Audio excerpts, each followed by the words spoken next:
लखनऊ के king George medical विश्वविद्यालय में अब मरीजों को ब्लड टेस्ट की हाईटेक सुविधा मिलेगी। यूपी सरकार ने केजीएमयू लखनऊ के ब्राउन हॉल में एशिया की पहली पैथोजन रिडक्शन मशीन लगाई है, जिसका लोकार्पण सीएम योगी आदित्यनाथ ने किया।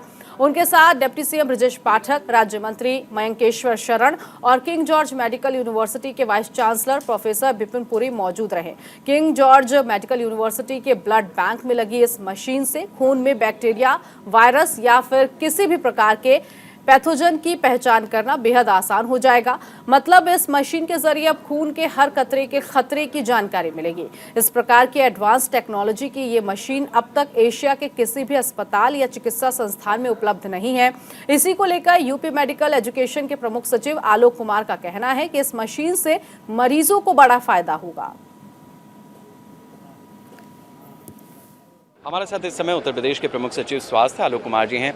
आलोक जी, जो मुख्यमंत्री की चिंताएं हैं वो तीन चीज़ों को लेकर हैं कि एक तो रेफरल केस मेडिकल कॉलेजेस में कम हो, जिलों से लखनऊ की हो, दूसरा रिसर्च सामने आए और तीसरा ये कि जो डॉक्टर्स हैं उनके अंदर एक स्वतः स्फूर्त भावना जगे। लेकिन हकीकत ये है कि मेडिकल महकमा कई बार पॉलिटिक्स में उलझा रहता है। इसका इलाज आप कैसे करने वाले हैं? नहीं, ऐसा है, देखिए, पॉलिटिक्स किसी भी ऑर्गेनाइजेशन से कभी कम्प्लीटली ख़त्म नहीं होगी। जब तक इंसान जिंदा है तब तक पॉलिटिक्स भी जिंदा है। प्रश्न ये है कि हम आउटकम्स क्या लेके आ रहे हैं। और अगर आप देखेंगे आउटकम्स के, जैसा मैंने कहा कि पिछले 5 सालों में हमने मेडिकल कॉलेज की संख्या को दूना किया है और अगले 1.5 साल में हम इसको 3 गुना करने वाले हैं। नर्सिंग और पैरामेडिक्स एक थोड़ा सा वीक लिंक था, क्योंकि हम लोगों ने काफ़ी सरकारी इन्वेस्टमेंट किया मेडिकल कॉलेजेस में, लेकिन नर्सिंग और पैरामेडिकल में उतना नहीं किया। उसमें भी आपने देखा कि पिछले साल 7 कॉलेजेस, पहले 5 थे पूरे 75 साल में आज़ादी के, 7 एक साल में, 11 इस साल खुल रहे हैं। और हमारा ये प्रयास है कि अगले 5 सालों के कार्यकाल इस सरकार के ख़त्म होने तक हम लोग कोशिश करेंगे कि हर मेडिकल कॉलेज में कोलोकेटेड नर्सिंग कॉलेज और पैरामेडिकल कॉलेज, और पैरामेडिकल भी लगातार हम खोल रहे हैं अलग अलग ब्रांचेस में।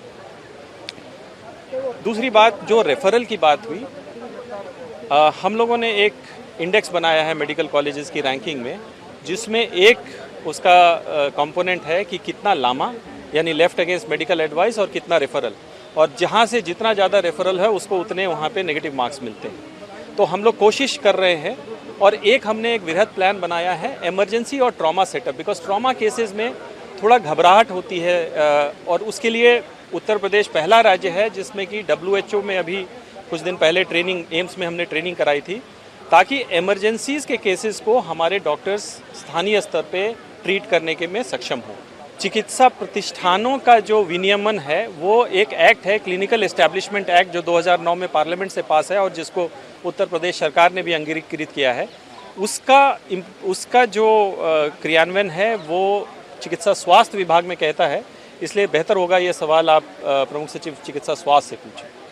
तो ये जो विभागीय स्थिति है वो तो स्पष्ट हुई है, लेकिन ये ज़रूर है कि जिस तरीके की स्थिति अलग अलग प्राइवेट सेक्टर के खासतौर से अस्पतालों में बनती जा रही है, उसको लेकर के भी सरकार कहीं ना कहीं चिंतित है। बाकी जिस तरीके से उत्तर प्रदेश की स्वास्थ्य सेवाएं बेहतर हो सकती हैं, चिकित्सा में चीज़ें बेहतर हो सकती हैं, उसको लेकर के सरकार की तरफ से और एडमिनिस्ट्रेशन की तरफ से लगातार प्रयास हो रहे हैं, जिसका एक नज़ारा केजीएमयू में देखने को मिला है जब यहाँ पर ब्लड ट्रांसफ्यूजन की नई मशीन इंस्टॉल हुई है। सुंदरम के साथ शेखर त्रिवेदी, न्यूज़ इंडिया, लखनऊ।